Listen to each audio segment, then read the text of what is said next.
اس کی موت کیسے ہوتی ہے, اس کا قتل کیسے ہوتا ہے نور کا؟ بٹ صاحب یہ جو مرحلے تھے نا, یہ اتنے کربناک, دردناک اور افسوسناک ہیں کہ ان پہ جس قدر ماتم کیا جائے کم ہے. ظلم و ستم کے وہ پہاڑ اس دوران ڈھائے گئے جس کا آپ نے سوال کیا. میں نے بہت ریسرچ کی ہے اس پہ, اور اس پہ پولیس کی تفتیش,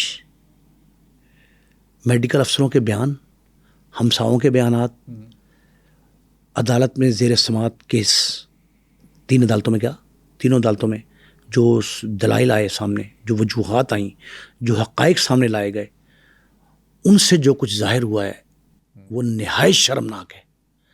انسانیت شرماتی ہے اس ظلم سے جو اس انسان نما حیوان نے کیے. ظاہر جعفر نے اس قدر تشدد کیا پہلے کہ وہ چیخو پکار کرتی رہی, چھری کے وار کر کے اس کو زیر کرنے کی کوشش کی, صرف ایک بنا پہ کہ وہ اس سے ریپ کرنا چاہتا تھا اور یہ مزاحمت کر رہی تھی. یہ قتل بھی مزاحمت کا نتیجہ ہے, لیکن وہ ایک دفعہ اس ظاہر جان جا رہی تھی اس کی, تو وہ کامیاب ہو گیا. اس کے ساتھ جنسی بد اخلاقی, ریپ, جو بھی نام دے, زنا, یہ اس زبردستی اس نے کیا. اسے کہتے ہیں شرع میں زنا بالجبر, جس کی سزا بھی اس کو جو ہے نا دی عدالت نے 25 سال قید. آپ بر صاحب یہ دیکھیں کہ اس نے پہلے اسے اپنی حوث کا نشانہ بنایا, پھر تشدد کیا, بارہا کرتا رہا جب تک ٹیم نہیں پہنچی.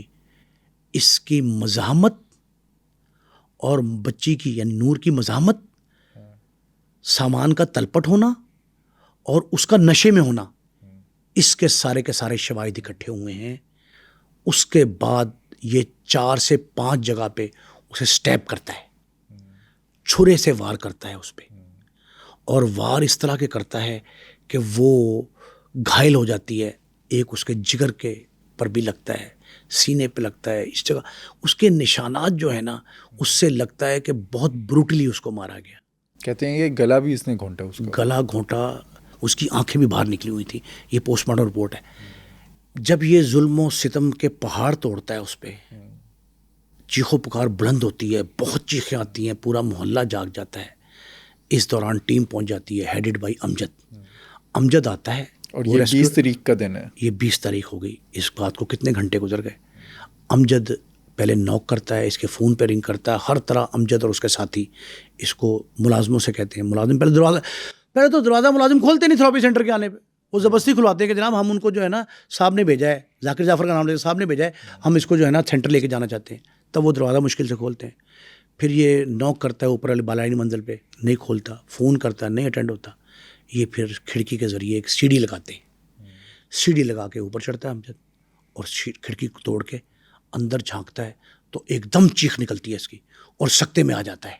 کیا ہوتا ہے اندر وہ دیکھتا ہے کہ لہیم شہیم جو ہے نا, یہ ظاہر جعفر پڑا ہے, اور ایک طرف ایک سر پڑا ہے خاتون کا. وہ چیخ مارتا ہے, ہوئے مر گیا. وہ کہتا پتہ نہیں کیا ہو گیا. یہ چیخو پکار کرتا ہے بہت زیادہ, اور وہ کہتے کیا, ان کا جلدی اوپر آ جاؤ. سب کو کہتے ہیں نیچے اوپر آؤ, فوری اوپر آؤ. گراؤنڈ فلور پہ ہی, فرسٹ فلور پہ, فوری اوپر آؤ. وہاں لاش پڑی ہے عورت کی, سر علیحدہ پڑا ہوا ہے, خون ہے. یہ خون کو نعرے لگاتا ہے, وہ قتل ہو گیا, مر گیا, ہمارے عورت مار دی. وہ سارے اوپر آتے ہیں, اور یہ فوری طور پر وہاں سے کھڑکی کے ذریعے چھلانگ مارتا ہے نیچے. جب یہ نیچے چھلانگ مارتا ہے اور جا کے دبوچنے لگتا ہے, وہ طاقتور ہے ظاہر جعفر بھی, اس کو دبوچنے لگتا ہے, پکڑتا ہے تو ظاہر جعفر اس کو خنجر مار دیتا ہے. پہلے پسٹل کا وہ کرتا ہے, تو پسٹل سے تو نشانہ خطا ہوتا ہے. اچھا, اس پسٹل کو 2 دفعہ استعمال کیا گیا, 2 بار کوشش کی گولی مارنے کی, لیکن گولی نہیں نکلی. پہلی بار تو یقینی طور پہ اس کو ماری گئی ہوگی, نور مقدم کو, اس پہ نہیں چلی پسٹل. دوبارہ اس پہ چلانے کی کوشش کی, نہیں چلی, تو وہ اس کو خنجر پکڑ کے گھونپ دیتا ہے.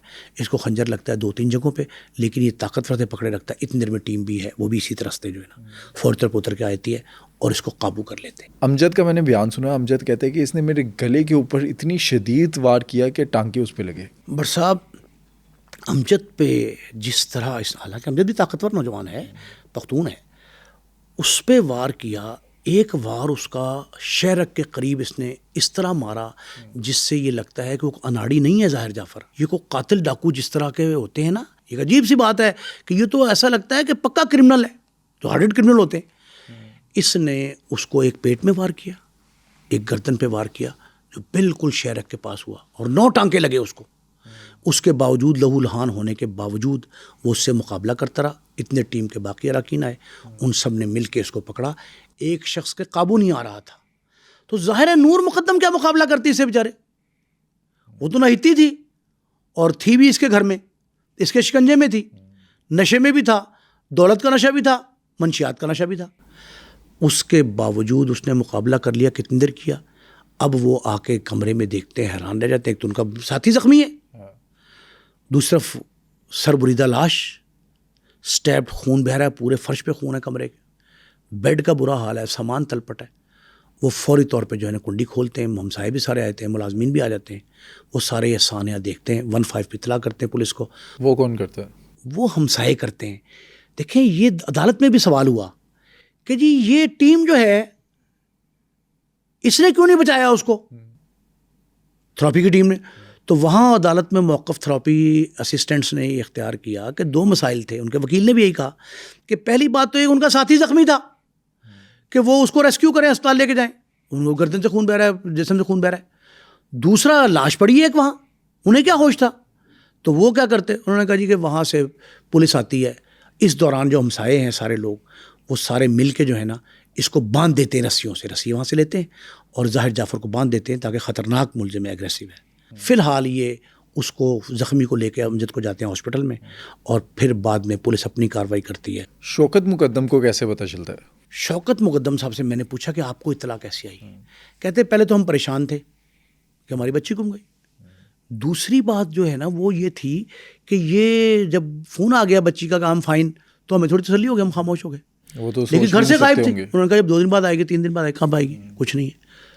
تو یہ مسز کوثر مقدم وہ یہ کہتی ہیں کہ اچانک مجھے آواز آئی، میں کہیں بزی تھی، کہیں دوسرے کمرے میں تھی، مجھے اپنے میاں کے شوہر کی آواز آئی کہ شوکت یہ کہہ رہے ہیں نہیں نہیں ایسا نہیں ہو سکتا، میری بچی کو کوئی کچھ نہیں کر سکتا، تمہیں لانا نہیں اس کو، میں آ رہا ہوں، میں پہنچ رہا ہوں.